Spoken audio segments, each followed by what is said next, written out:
ईद तो बेशक गुजर गई है, लेकिन घर वाले हैं कि उनकी फरमाइशें तो ख़त्म ही नहीं होती। कभी शीर खोरमा तो कभी वाइट पुलाव।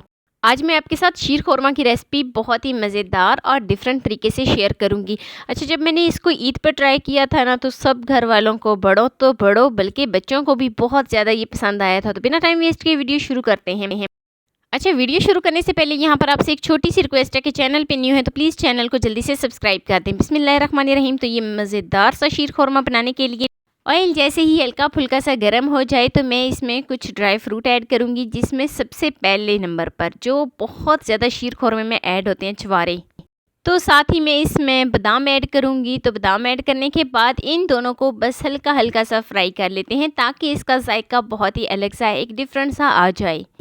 तो हल्का फुल्का सा इनको फ्राई करने के बाद अब चलते हैं जी नेक्स्ट स्टेप की तरफ। यहाँ पर तकरीबन मुझे 1 से 2 मिनट ही लगे थे और ये बहुत ही अच्छे तरीके से सोटे हो गए थे।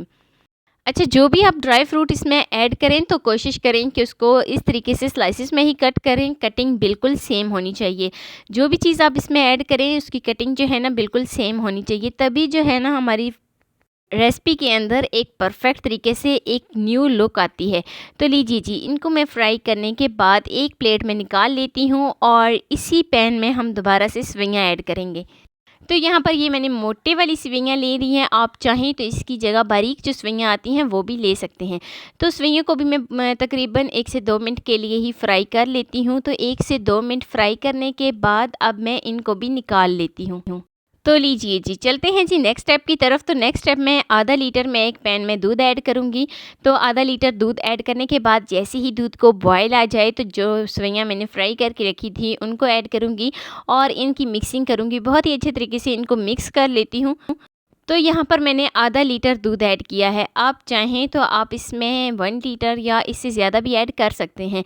तो यहाँ पर मैं इसको मिक्स करूँगी। बहुत ही अच्छे तरीके से मैं इसकी मिक्सिंग कर लेती हूँ। तो अब बहुत ही अहम स्टेप, इसमें मैं चीनी ऐड करूँगी तकरीबन हाफ़ प्याली के करीब, हाफ़ प्याली से भी थोड़ी सी कम थी।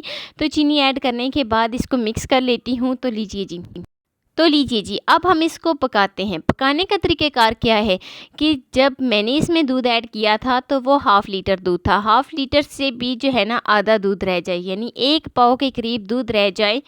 तो लो फ्लेम पर मैं इसको पकाती जाती हूँ ताकि सेवइयाँ जो हैं वो भी बिल्कुल अच्छे तरीके से गल जाएं। तो लीजिए जी, यहाँ पर हमारा शीर खोरमा जो है वो रेडी हो गया है। नहीं, अभी ये रेडी नहीं हुआ।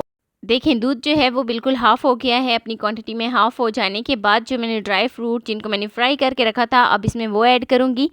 तो ड्राई फ्रूट सारे मैं ही इसमें ऐड कर देती हूँ और इसकी मिक्सिंग कर लेती हूँ। बहुत ही अच्छे तरीके से मैं इसको मिक्स करती हूँ। तो यहाँ पर तकरीबन 1 से 2 मिनट के लिए ही हम पकाएंगे और साथ ही हम इसकी फ्लेम को ऑफ़ कर देंगे। तो लीजिए जी, मज़ेदार सा हमारा शीर खोरमा जो है वो बनकर रेडी हो गया है। मिनटों में आप इसको बना सकते हैं। अगर आपके पास सेवइयाँ कम या ज़्यादा हैं तो आप दूध की मिकदार भी कम या ज़्यादा कर सकते हैं। तो यहाँ पर मैंने इसको ठंडा होने के लिए छोड़ दिया था, तो ठंडा हो गया है। अब मैं इसको एक बाउल में निकाल लेती हूँ और निकालने के बाद मैं आपको इसकी फ़ाइनल लुक पे लेके जाती हूँ। बहुत ही जल्दी से ये बन जाता है, मिनटों में हम इसको बना लेते हैं। कोई भी इसमें बहुत ज़्यादा मेहनत या मशक्क़त वाला काम नहीं होता। तो मज़ेदार सा हमारा शीर खोरमा रेडी हो गया है। कुछ ड्राई फ्रूट मैंने यहाँ पे रख दिए थे, तो उनको भी इसके ऊपर ऐड करती हूँ और ऐड करने के बाद ये है जी इसकी फ़ाइनल लुक। तो कैसी लगी जी मेरी आपको आज की वीडियो आपको ज़रा सी भी अच्छी लगी है तो लाइक कर देना। फर्स्ट टाइम है चैनल पे तो चैनल को लाजमी सब्सक्राइब कर देना और बेल आइकन को लाजमी प्रेस कर देना, ताकि मेरी डेली की वीडियो आप तक पहुँच सके। दोस्तों के साथ, रिश्तेदारों के साथ शेयर लाजमी करना और मुझे एक प्यारा सा खूबसूरत सा फीडबैक लाजमी देना। मिलते हैं नेक्स्ट वीडियो में एक नई रेसिपी के साथ। अल्लाह हाफिज़।